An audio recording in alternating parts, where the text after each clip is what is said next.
തീർച്ചയായും നമ്മുടെ ഇപ്പോഴത്തെ വിലയിൽ നിന്നും നമ്മൾ പ്രതീക്ഷിക്കുന്നത് ഫെബ്രുവരിക്ക് ശേഷം ആ സ്വർണ്ണ വിലയിൽ ക്രമേണയായിട്ടുള്ള ഒരു കുറവ് ഉണ്ടാകാനുള്ള സാധ്യതയുണ്ട്. നമ്മൾ ഇപ്പോൾ നിൽക്കുന്ന നിലയിൽ നിന്നും താഴേക്ക് വരാനുള്ള സാധ്യത കാണുന്നുണ്ട്. പക്ഷെ നമ്മൾ ഒരു ദീർഘകാല നിക്ഷേപം എന്നുള്ള നിലയിൽ, ഒരു 3 വർഷം മുതൽ 5 വർഷം വരെയുള്ള നിക്ഷേപം എന്നുള്ള നിലയിൽ ചിന്തിക്കുമ്പോൾ നമ്മൾ 100 രൂപ നിക്ഷേപത്തിൽ ഒരു നിശ്ചിത ശതമാനം, 5%, 10% അലോക്കേഷൻ നമുക്ക് സ്വർണത്തിൽ കൊടുക്കുന്നത് നല്ലത് തന്നെയാണ്. സ്വർണത്തിന്റെ എപ്പോഴും നമ്മൾ വിൽപ്പന, സ്വർണ്ണ ആഭരണങ്ങൾ അല്ലെങ്കിൽ സ്വർണം നമുക്ക് വിറ്റ് ക്യാഷ് ആക്കുന്നു ഒരു പ്രത്യേക ആവശ്യത്തിന് വേണ്ടിയിട്ട്.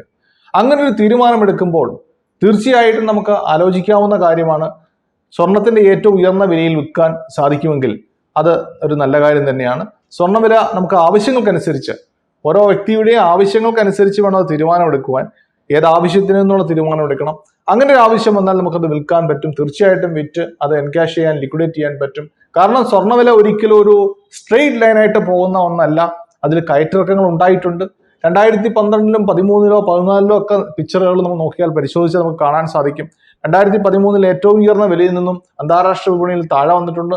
നമ്മുടെ വിപണിയിൽ അത് കൂടുതൽ റിഫ്ലക്ട് ചെയ്യാത്ത ഇന്ത്യൻ രൂപയുടെ മൂല്യം ശോഷണം കൊണ്ടാണ്. അത് പക്ഷേ എല്ലാ കാലത്തും നടക്കണമെന്നില്ല. കാരണം ഇന്ത്യയിലെ എക്സ്പോർട്ടുകൾ കൂടി വരുന്നുണ്ട്.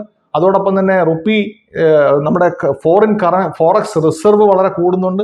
അതുകൊണ്ട് തന്നെ വരും കാലങ്ങളിൽ റുപ്പി ഡിപ്രീസിയേഷൻ സാധാരണ നടക്കുന്ന പോലെയുള്ള 3.5% അല്ലെങ്കിൽ ഇപ്പോൾ നടന്നിട്ടുള്ള 8% നടക്കാനുള്ള സാധ്യത നമുക്ക് പ്രതീക്ഷിക്കാൻ പറ്റില്ല.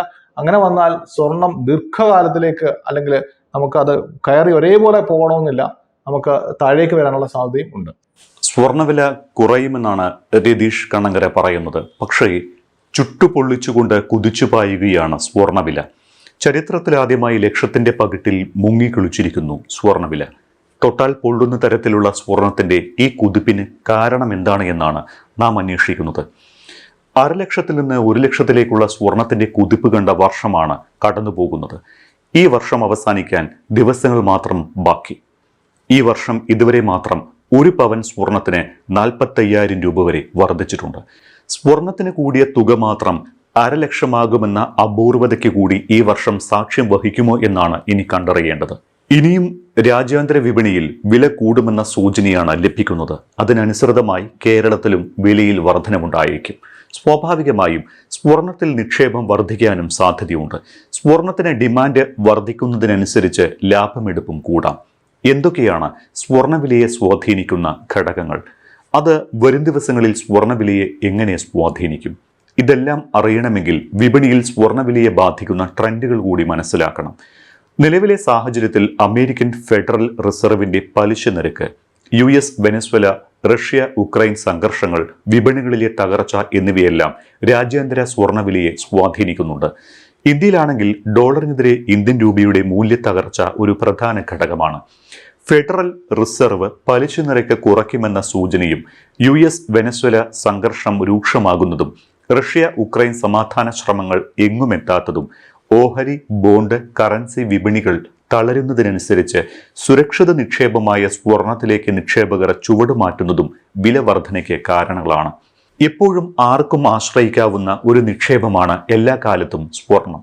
സ്വന്തം ആവശ്യങ്ങൾക്ക് അടിയന്തര ഘട്ടങ്ങളിൽ പണയം വെക്കുന്ന സാധാരണക്കാർ മുതൽ രാജ്യങ്ങളുടെ കേന്ദ്ര ബാങ്കുകൾ വരെ സ്വർണത്തിന് നൽകുന്ന ഈ വിശ്വാസമാണ് മഞ്ഞലോഹത്തിന് ഡിമാൻഡ് ഏറ്റുന്നതും വില റോക്കറ്റ് പോലെ കുതിക്കുന്നതും.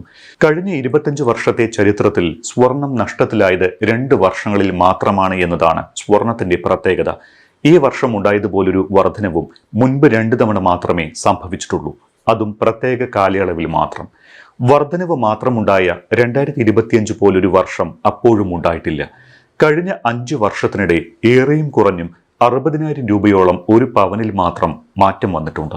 ഈ വർഷം മാത്രം വർധനവ് 45,000-ന് മുകളിലാണ്. മുൻപ് 1971-ൽ ഡോളർ സ്വർണത്തിലേക്ക് മാറ്റാനുള്ള തീരുമാനത്തിൽ നിന്ന് അമേരിക്ക പിന്മാറിയപ്പോൾ ഇതുപോലൊരു വർധനവിന് സ്വർണ വിപണി സാക്ഷ്യം വഹിച്ചിട്ടുണ്ട്.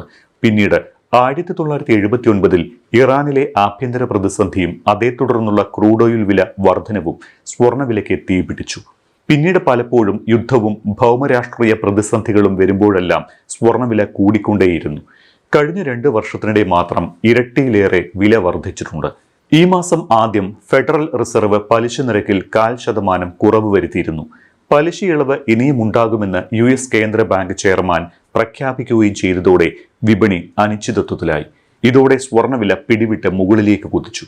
പലിശ നിരക്കിലുണ്ടാകുന്ന കുറവ് ബാങ്ക് നിക്ഷേപങ്ങളിൽ നിന്നുള്ള നേട്ടവും കുറയ്ക്കും. ഒപ്പം ട്രഷറി ബോണ്ട് വരുമാനം, ഡോളറിന്റെ കരുത്ത് എന്നിവയെയും ബാധിക്കും. ഇത് മുൻകൂട്ടി കണ്ട് വൻകിട നിക്ഷേപകർ സ്വർണ്ണ നിക്ഷേപം അനുദിനമെന്നോണം കൂട്ടുന്നതിനാൽ ഡിമാൻഡ് കുതിച്ചുയരുകയും ഡിമാൻഡിനനുസരിച്ച് വിലയും ഉയരുന്നതാണ് ഇപ്പോഴത്തെ കാഴ്ച. ഡോളറിന്റെ തകർച്ച, കേന്ദ്ര ബാങ്കുകളിൽ നിന്നുള്ള വൻ ഡിമാൻഡ്, ട്രംപ് അധികാരത്തിലെത്തിയതിനു ശേഷമുള്ള ഘടകങ്ങൾ, ഓഹരി വിപണികളിലെ അനിശ്ചിതാവസ്ഥ ഇതെല്ലാം സ്വർണ്ണവില ഉയരുന്നതിന് കാരണമാണ്. 2017 ശേഷമുള്ള ഏറ്റവും വലിയ തകർച്ചയിലാണ് US ഡോളർ ഇപ്പോൾ. 2025 ജനുവരിയിൽ ട്രംപ് US പ്രസിഡന്റായി സ്ഥാനമേറ്റെടുത്ത ശേഷം സ്വർണ്ണവിലയിലുണ്ടായ വർധന $1650. ട്രംപ് സ്ഥാനമേറ്റെടുക്കുന്ന ദിവസം വില കുത്തനെ ഇടിഞ്ഞുവെങ്കിലും തീരുവ നയങ്ങൾ പ്രഖ്യാപിച്ചത് വില ഉയരാൻ ഇടയാക്കി. ഈ വർഷം ഓഹരി വിപണികളിലുണ്ടായ മുരടിപ്പും സ്വർണത്തിലേക്ക് നിക്ഷേപകരെ ആകർഷിച്ചു. പ്രധാന സൂചികളിൽ നിന്നുള്ള തിരിച്ചുവരവ് തുലോം കുറവാണ് ഇപ്പോൾ. രൂപയുടെ മൂല്യത്തകർച്ച ആഭ്യന്തര വിപണിയിൽ സ്വർണ്ണവില നിശ്ചയിക്കുന്നതിൽ പ്രധാന ഘടകമാണ്. രൂപ ഈ വർഷം 5% ഇടിഞ്ഞതും വിലയെ സ്വാധീനിച്ചിട്ടുണ്ട്.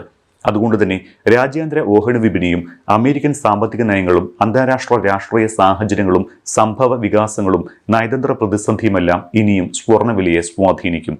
ഭൗമരാഷ്ട്രീയ പ്രശ്നങ്ങൾ നിലനിൽക്കുന്നിടത്തോളം സ്വർണ്ണവില ഇനിയും കൂടാനാണ് സാധ്യതയെന്ന് സ്വർണ്ണ വ്യാപാരികളും കണക്കുകൂട്ടുന്നു.